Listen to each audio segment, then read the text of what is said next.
안녕하세요. 모두의 충전소의 김호연 목사입니다. 월요일 한 주 말씀으로 시작하며 은혜 받을 수 있기를 소망합니다. 오늘 우리가 함께 살펴볼 본문은 마가복음 12장 18절에서 34절 말씀입니다.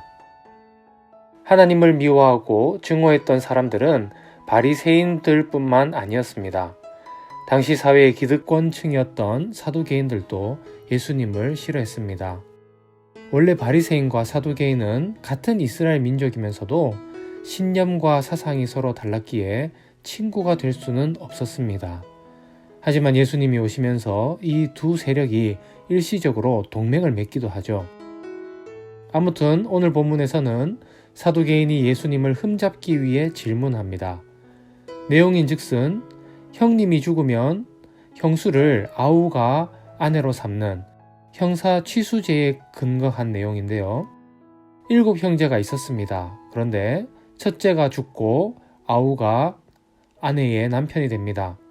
또 그 아우가 죽으면 그 다음 아우가 그 아내의 남편이 되어서 결국 7 형제가 다 죽으면 부활할 때에 누가 그 여인이 남편이 되느냐라고 그들은 질문하죠. 그들이 이런 질문을 한 이유는 그들은 부활이 없다고 여기기 때문이었습니다. 부활이 없으니 이 질문 자체가 사두개인 편에서는 넌센스인 것이죠. 그런데 더 중요한 문제가 있습니다.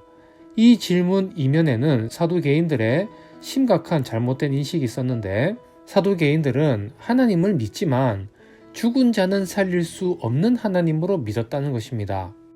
즉, 자신의 생각과 경험에 빠져서 하나님의 능력을 철저히 제한시키려 했던 것이죠. 자, 그런데 이에 대한 예수님의 답변을 보십시오. 24절. 예수께서 이르시되 너희가 성경도 하나님의 능력도 알지 못함으로 오해함이 아니냐. 쉽게 말해서 너희가 성경도 읽지 않고 나한테 질문을 하는구나. 이렇게 예수님이 말씀하시죠. 그러면서 26절.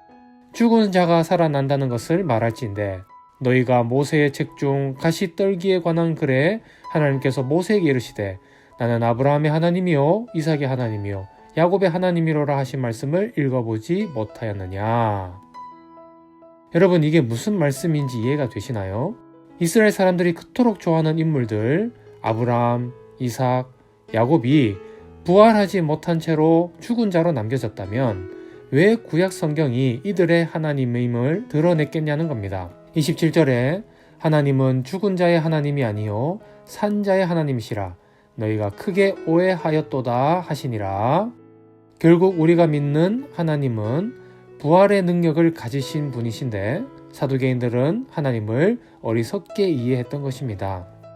사랑하는 여러분, 혹시라도 사두개인들처럼 내 경험과 상식에 맞지 않다고 하여서 하나님의 능력을 제한하거나 격화시키는 어리석은 일을 하고 있지는 않습니까? 혹은 모든 것에 능하신 하나님이심을 기억하지 못한 채 주님께 기도로 아뢰는 일을 주저하고 있지는 않습니까? 오늘 사두개인의 어리석음을 반면교사 삼을 수 있기를 원합니다. 주님께서는 우리를 구원만 하신 것이 아니라 이 땅에서의 삶에서도 동행하여 주시고 책임져 주시는 분이십니다. 그분의 능력을 신뢰하며 기도로 간구할 수 있는 저와 여러분 되시기를 주님의 이름으로 축원합니다. 긍휼이 풍성하신 주님, 이 시간 주님 주시는 능력 힘입어 살아가길 소망합니다.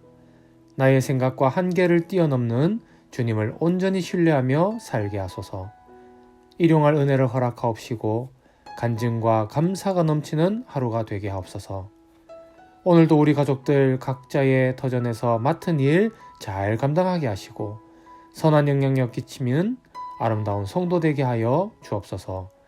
예수님 이름으로 기도합니다. 아멘.